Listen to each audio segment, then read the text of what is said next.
পশ্চিমবঙ্গে বিধানসভা নির্বাচনে নজিরবিহীন বিজয়ের মধ্য দিয়ে নিরঙ্কুশ সংখ্যাগরিষ্ঠতা পেয়েছে ভারতের কেন্দ্রিক ক্ষমতাসীন বিজেপি। এদের প্রথমবারের মতো রাজ্যটিতে একক সংখ্যাগরিষ্ঠতা নিয়ে সরকার গঠন করতে যাচ্ছে দলটি। ভারতের নির্বাচন কমিশনের তথ্য অনুযায়ী মোট ২৯৪টি আসনের মধ্যে বিজেপি পেয়েছে ২০৬টি আসন। অন্যদিকে মমতা বন্দ্যোপাধ্যায়ের নেতৃত্বাধীন তৃণমূল কংগ্রেস পেয়েছে ৮০টি আসন। বাকি একটি আসনেও এগিয়ে আছে তারা।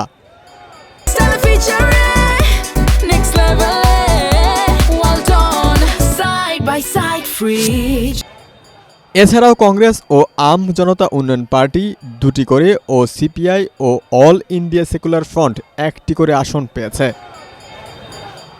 বিজেপি ভোট পেয়েছে ৪৫.৮৪%, তৃণমূল পেয়েছে ৪০.৮০% ভোট।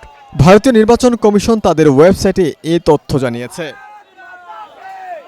এই ফলাফলে আগের নির্বাচনের তুলনায় বিজেপির আসন বেড়েছে বহুগুণে, যা রাজ্যে দলটির সংগঠন ও প্রচারণার প্রভাবকে সামনে এনেছে।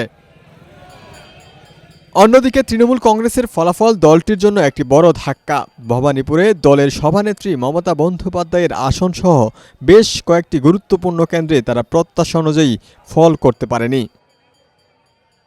ফল প্রকাশের আগেই ভারতের প্রধানমন্ত্রী নরেন্দ্র মোদী বিজেপির সাফল্য নিয়ে সামাজিক যোগাযোগ মাধ্যমে উচ্ছ্বাস প্রকাশ করেন।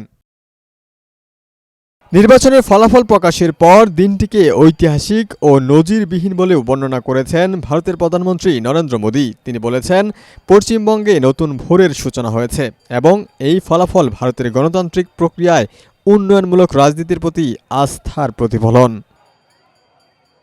বিশ্লেষকদের মতে পশ্চিমবঙ্গের রাজনীতিতে তৃণমূলের ভবিষ্যৎ অনেকটাই শঙ্কায় পড়েছে। সেই সঙ্গে ৭১ বছর বয়সী মমতা বন্দ্যোপাধ্যায়ের রাজনৈতিক কেরিয়ারেও বিদায় ঘণ্টা বেজে উঠতে পারে। ডেস্ক রিপোর্ট, সমকাল।